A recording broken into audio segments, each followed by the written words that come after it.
Actually জন্মটা কেন, জীবনটা কেন, এটা আজ থেকে হাজার হাজার বছর আগের ঋষিরা এটা নিয়ে যথেষ্ট গবেষণা করেছে এবং দেখেছে মোদ্দা ব্যাপারটাকে যদি একটা লাইনে ধরা যায়, it should be something like this: আত্যন্তিকা দুঃখ নিবৃত্তি, পরমানন্দ প্রাপ্তি। মানুষের দুঃখের নিবারণ। দুঃখ একটা খুব ইম্পর্টেন্ট ব্যাপার, দুঃখ একটা খুব সাংঘাতিক এক্সপিরিয়েন্স প্রত্যেক মানুষের জীবনে, যে কোনোভাবেই হোক। এবং বুদ্ধের এন্টায়ার লাইফ ছিল এই দুঃখটাকে ডিসেক্ট করা।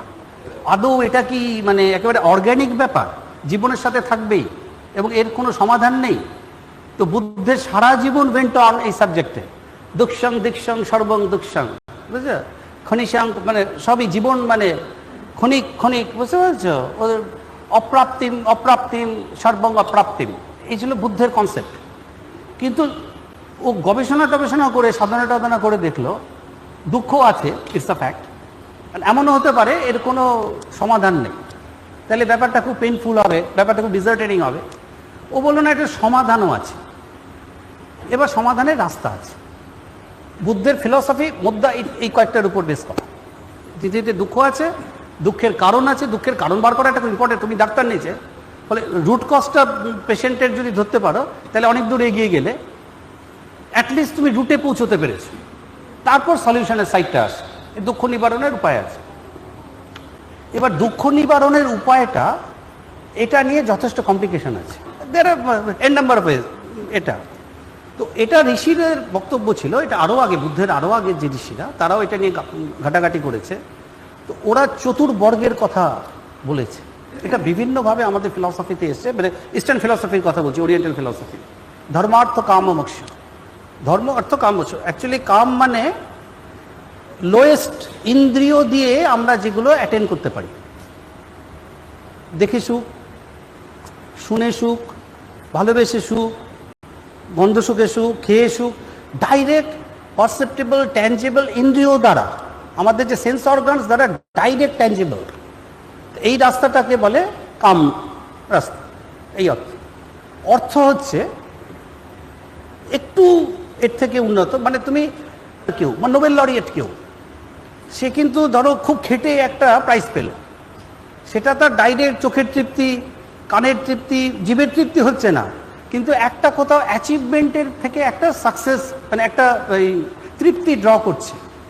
এটা ডাইরেক্ট তার ইন্দ্রিয়কে প্রভাবিত করছে না, কিন্তু একটা কিছু ছেলের জন্য তুমি যে অপারেশন করছো, একটা সাকসেসফুল অপারেশন হলো, তুমি একটা স্যাটিসফ্যাকশন ড্র করলে, ঠিক আছে?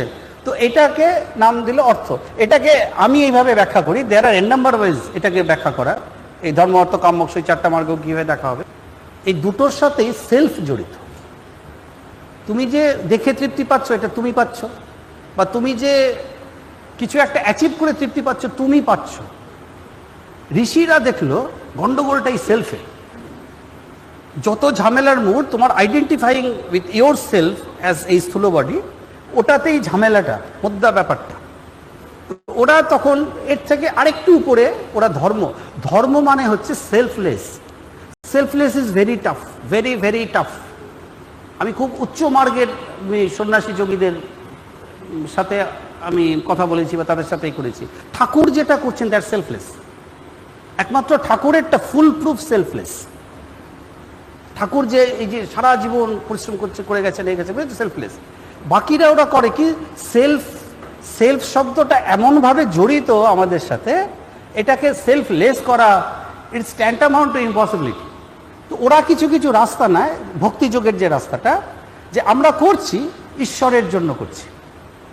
এই জীবে প্রেম করে যে জন, সেই জন সেবিছে ঈশ্বর। লোকের জন্য করছি, ঈশ্বর জ্ঞানে করছি। এইগুলো নানা রকম যার যার সাইকোলজি অনুযায়ী, টেম্পারমেন্ট অনুযায়ী নানা রকম রাস্তা বার করে। তো এইটা হচ্ছে এই কাম অর্থ, এই 3 নম্বর। It's a selfless act. এই যে কর্মযোগ যে ব্যাপারটা বলা হয়, এটা ট্যান্টামাউন্ট তো কিছুটা। এটা যে কাম আর অর্থ বলা হলো না, এটা ইউ সি অ্যারাউন্ড, এটা পৃথিবীর 99%। এ চোখ বুঝো, বুঝেছো? এদের বুঝিয়ে লাভ হবে না। এটা ঠাকুর বুঝেছেন বলে আমাকে বুঝিয়েছেন, ঠাকুর কাজ করেছে, ঠাকুর উদ্ধার করতে এসছেন বলে। এর বাইরে এদের মাথা ঢুকবে না, এদের সেন্সিটিভিটি ওই জায়গায় পৌঁছায়নি, এদের মেধা অত উন্নত নয়, ইমোশনাল বা রেশনাল যে কোনো ইন্টেলিজেন্স অত উন্নত নয়। হৃদয় অত শুদ্ধ নয়, এটা বলা হয়। তো এর বাইরে বুঝবে না। তো এবং একটা কথাই, 2 নম্বর কথা হচ্ছে, এই দুটোকে অ্যাড্রেস করার মতো দেয়ার প্রচুর লোক আছে। এই ধর্মের রাস্তাটা হচ্ছে, ধরো উন্নত সাধক শ্রেণী, শ্রেণী, তারা সেলফলেস, তাদের সেলফ দেখছে না। তারা এই যে তৃপ্তি পাচ্ছে সেটাও কর্মণ্যবধিকার আসতে মাহফলে সে কথা না, এইভাবে মানে ওটাকেও দেখতে নেই বলে চেষ্টা করছে, একটা ডাইহার্ড একটা চেষ্টা করছে to remain selfless when any রকম action or activity is being performed, সেবামূলক বা যাই হোক চেষ্টা করছে। পুজোটাকেও তাই করে ওরা। তো এটা ধরো 0.99999, ওটা বললাম যে 4টা 9 না 5টা 9।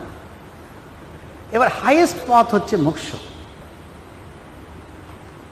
এটাকে বলা হয় the path of the gods. ধরো এই মুহূর্তে শিব কি করছে যদি তুমি আমাকে জিজ্ঞাসা করো, বা এই মুহূর্তে তুমি নিশ্চিত পোস্ট ডেথ এক্সিস্টেন্সে বিশ্বাস করো, মানে মৃত্যুর পরের অস্তিত্বে বিশ্বাস করো। তো মোটামুটি আমাদের একটা বিশ্বাস আছে। মোক্ষ হচ্ছে the path of the gods, এবং এই রাস্তাটা যথেষ্ট গোলমাল হয়ে আছে, দ্য পাথ অফ দ্য মোক্ষ। এটা আমার অভিজ্ঞতা থেকে আমি দেখেছি যে এই রাস্তাটা যথেষ্ট গোলমাল হয়ে আছে। মানে এটা এখানে ট্রেনিংটা ওইভাবে নেই। প্রথম কথা, ঠাকুরের সুবিধাটা, আমাদের ঠাকুরকে পাওয়ার সুবিধাটা কি হচ্ছে, ঠাকুর এখানে সাধনা করে আসেন, সাধনা করেননি, করতে হয়নি, তার মানে তৈরি হয়ে আসে। এবার বাইরে থেকে যদি কেউ আসে তৈরি হয়ে, তাহলে একমাত্র বাইরেটার কি আছে সেই বলতে পারে। এখানে তুমি যত you name, from Buddha to Shiva to যে কোনো ইউনেম এর নাম্বার, কেউ জন্মসিদ্ধর ব্যাপারটা না। তার মানে তারা এখানে এসে কাজ করেছে, এখানকার পরিবেশের প্রভাবে পড়েছে, তারপর তারা স্পিরিচুয়াল পথ দিয়ে গিয়ে এলিভেটেড হয়েছে একরকম। তো ঠাকুরের ব্যাপারটা হচ্ছে, ঠাকুর বাইরে থেকে যেহেতু এসছেন, ঠাকুর জন্ম বাইরে থেকে মানে জন্মসিদ্ধ, ঠাকুরকে কিছু করতে হয়নি, এখানে অ্যাচিভ করতে হয়নি কিছু। তো ঠাকুরেরটা জানা, ওই জন্য ঠাকুরের রাস্তাটা তুমি যদি খুব আরও বড় যখন হবে, আরও ম্যাচিওর হবে, তখন আরও যখন বুঝতে পারবে ঠাকুরকে, যে না এটা একটা অ্যাবসলিউট রাস্তা, এখানে কলম ছোঁয়ানো মুশকিল আছে। তো এইটা আমার কাছে যারা আসে তারা mostly the path of the moksha, those people the path of the gods I should say. তো তারা আসে এবং তারা ঠাকুরকে পাগলের মতো নেয়। বুঝে গেল তো? কর্ম অর্থ বুঝে গেছে? তুমি বলেছো ধর্মটা মানে অ্যাক্ট অফ সেলফলেস, কর্মযোগ যেভাবে ডিফাইন্ড হয়, লোকের জন্য করা, সেলফটা থাকবে না।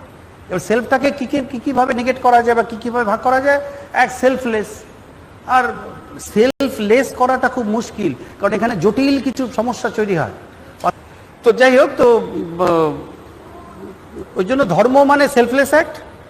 ধর্ম মানে আমরা ভাবি হিন্দু মুসলমান, না ওইভাবে না। এটা কিন্তু ওই জন্য এপিস্টেমোলজি বা অন্টোলজি খুব ইম্পর্টেন্ট এইসব ফিলসফিক্যাল আলোচনায়। অ্যাকচুয়ালি কি মিন করছি ধর্ম বলতে, কাম বলতে কি মিন করছি, অর্থ বলতে কি। কাম বলতে একদম সেন্স অর্গানস দ্বারা যে প্রেশার তুমি ডিরাইভ করবে। অর্থ বলতে ডাইরেক্ট সেন্স অর্গানস লাগছে না কাজে। ধর্মের লোক আসে, অবশ্যই আসে।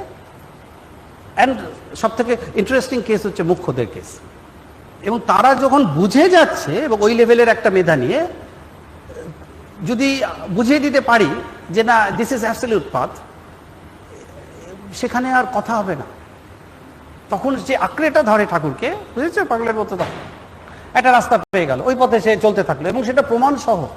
এমন না যে ভীষণ উচ্চ